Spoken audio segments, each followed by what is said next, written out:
ఈ మండల స్థాయిలో మనం ఏర్పాటు చేసినటువంటి ఈ కోవిడ్ వార్ రూమ్ యొక్క స్ట్రక్చర్ ఏమి, ఫంక్షన్ ఏమి, విధి విధానం ఏమి, వాళ్ళు ఏ రకంగా ఏ అంశాలు మరి మానిటర్ చేయాలి అనే దాని మీద ఒక ఫార్మాట్ అంతా కూడా ఇవ్వడం జరిగింది. సో ఇక్కడ టాస్క్ ఫోర్స్ ఏదైతే నేను పెట్టానో, ఎవరికి ఏదైతే డ్యూటీ ఉందో, ఇప్పుడు తహసీల్దార్కి ఏం కోవిడ్ మేనేజ్మెంట్ అంటే tahsildar should do it, there is no option. So అందువల్ల తహసీల్దార్ అనే ఆయన కోఆర్డినేట్ చేయాలి. ఈ కరోనా మేనేజ్మెంట్లో ఏదైనా కోఆర్డినేషన్ చేయాల్సి వస్తే ఈ షుడ్ ప్లే.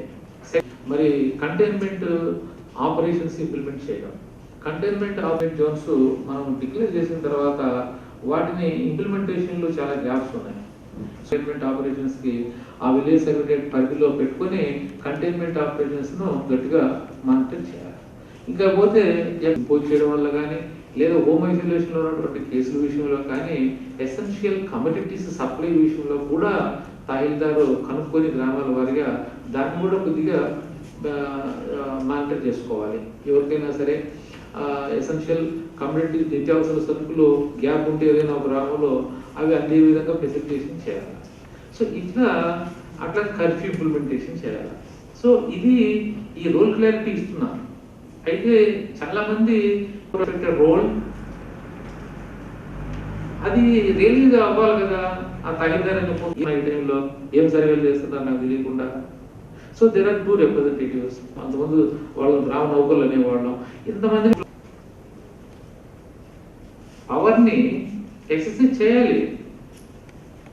ఈ రోజున కొద్దిగా గ్రామ స్థాయిలో పాయింట్ ఆఫ్ వ్యూలో నేను కొన్ని మీకు డ్యూటీస్ చెప్పాను, అవి మానిటర్ చేయాలి తహసీల్దార్.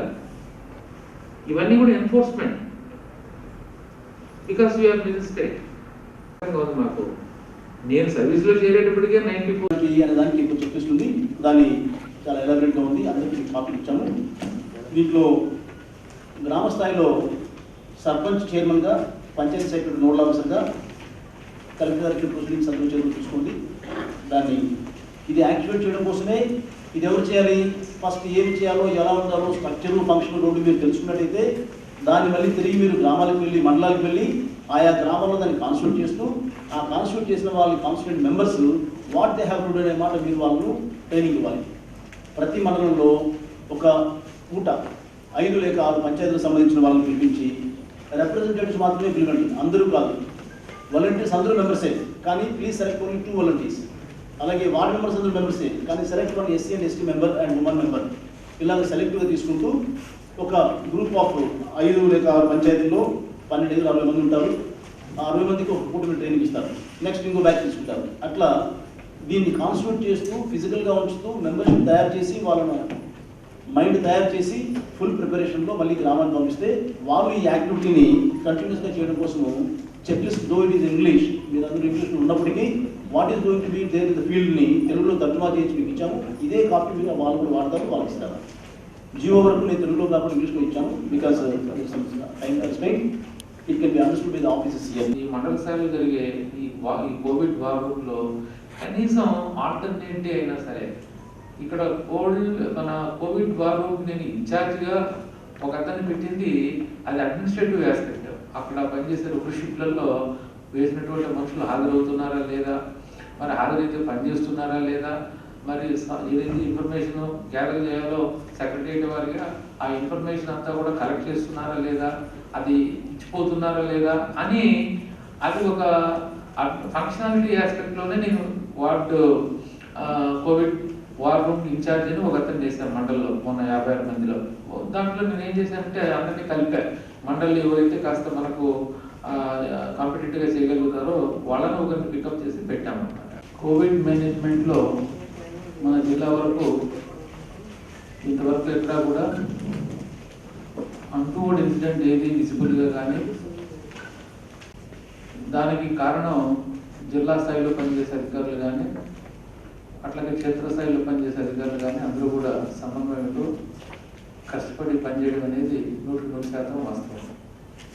అయితే అక్కడక్కడ అప్పుడప్పుడు కొన్ని గ్యాప్స్ వస్తుంటాయి, రొటీన్ యాక్టివిటీ కాబట్టి ఎనర్జీ లెవెల్స్ డ్రాప్ అవుతుంటాయి.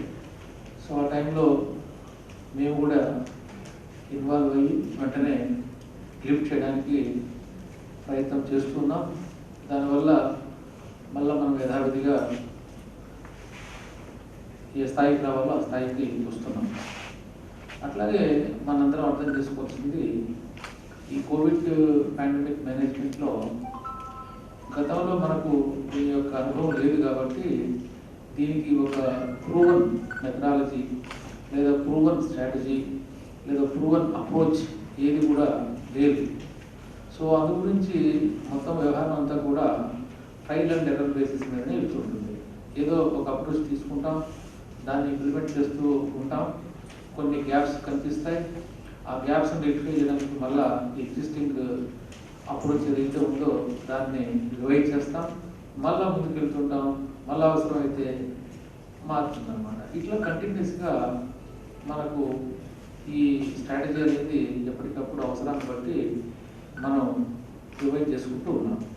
బ్రాడ్గా చూసినప్పుడు కోవిడ్ మేనేజ్మెంట్లో మనకు ఏం కనిపిస్తుంది? ఒకటి ఫీల్డ్ యాక్షన్. ఫీల్డ్ లెవెల్లో రోజువారీగా జరగాల్సినటువంటి కార్యక్రమాలు ఏమి లేదా చర్యలు ఏమి, అట్లాగే మరి డివిజన్ స్థాయిలో ఏం జరగాలి, జిల్లా స్థాయిలో ఏం జరగాలి అనేది ఇక్కడ చాలా ముఖ్యం. ఇక్కడ జిల్లా కానీ డివిజన్ కానీ మొరాల్లెస్ ఒక ప్లానింగ్ విషయంలో కమ్యూనికేషన్ అంటే ఏవైనా సరే మనం ప్రోటోకాల్స్ కానీ గైడ్లైన్స్ కానీ ఇన్స్ట్రక్షన్స్ కానీ గవర్నమెంట్ ఆర్డర్స్ కానీ ఫ్రమ్ టైం టు టైం వచ్చినప్పుడు వాటన్నిటిని కూడా మీకు కమ్యూనికేట్ చేయడం, అట్లాగే హ్యూమన్ రిసోర్స్ని మరి అవసరాన్ని బట్టి మనం డిప్లాయ్ చేసుకుంటూ ఉండడం, వాళ్ళకి అవసరమైనటువంటి కెపాసిటీ బిల్డింగ్ చేయడం. Now I'm doing the same. అట్లాగే మరి మానిటర్ చేయడం. ఇది జిల్లా అండ్ సబ్ డిస్ట్రిక్ట్ లెవెల్లో జరిగే పని. వాస్తవంగా ప్రజలతో దగ్గరగా ఉండి ప్రజలకి మరి ఎలాంటి కార్యక్రమాలు ఈ కోవిడ్ మేనేజ్మెంట్లో చేస్తున్నామన్న విషయం వచ్చినప్పుడు మరి mandal and village or secretariat I can say ఇవి. కాబట్టి you are in the field.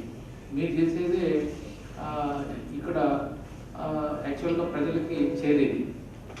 అందు గురించి మీరు కరెక్ట్ డైరెక్షన్లో మీ చర్యలన్నీ కనుక ఉంటే ఈ కోవిడ్ సంబంధించినటువంటి ఫలితాలన్నీ కూడా బాగుంటాయనే విషయం మనం గుర్తిరగాలి. కాబట్టి ఈ మేనేజ్మెంట్ పర్స్పెక్టివ్లో మనం చూసినప్పుడు ఒకటి district level including sub district, then field level అంటే mandal and village level. So ఇది మనం అర్థం చేసుకోవాల్సింది ఈ అప్రోచ్లో.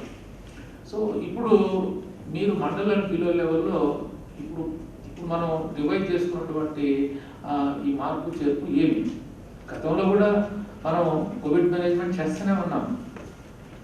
ఎప్పటి నుంచి 2020 మార్చి నుంచి మొట్టమొదటి కేసు మనకు డిటెక్ట్ అయినప్పటి నుంచి మొదలుపెట్టి ఇప్పటి వరకు కంటిన్యూస్గా అర్బన్ ఏరియాస్లో కానీ రూరల్ ఏరియాస్లో కానీ కంటిన్యూస్గా మనం చేస్తున్నాం.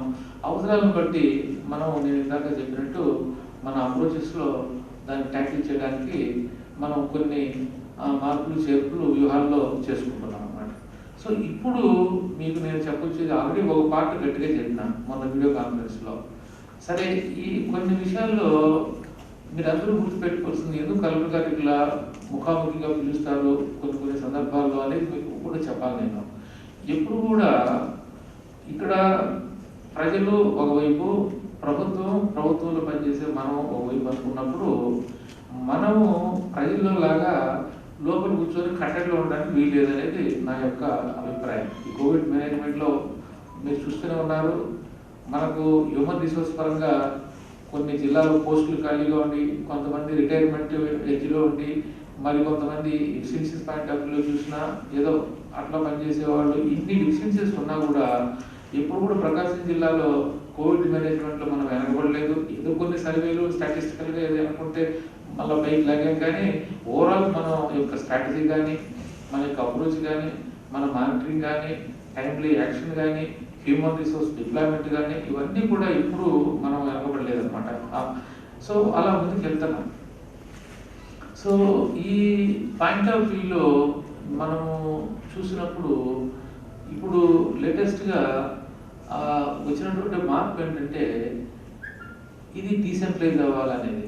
మీరు గమనించారో లేదో 2020లోనే విలేజ్ లెవెల్ టాస్క్ ఫోర్స్, దాంట్లో సెక్రటరియట్లో పనిచేసే పంచాయత్ సెక్రటరీ యొక్క డ్యూటీ ఏమి, తర్వాత విఆర్ఓ డ్యూటీ ఏమి, మహిళా పోలీస్ డ్యూటీ ఏమి, ఏఎన్ఎం డ్యూటీ ఏమి, అని చెప్పి స్పష్టంగా ఎప్పుడు మనం విటిఎఫ్ పెట్టాం, అట్లాగే ఎంటీఎఫ్ పెట్టాం, మండల్ టాస్క్ ఫోర్స్ కూడా పెట్టాం. ఇవన్నీ పనిచేస్తున్నాయి. అయితే అప్పుడు మనకు ప్రజాప్రతినిధులు అనేవాళ్ళు లేరు. సో స్థానిక సంస్థలకి ఇప్పుడు ఎలక్షన్ జరిగినాయి, ముఖ్యంగా గ్రామ పంచాయతీలకు ఎలక్షన్ జరిగినాయి,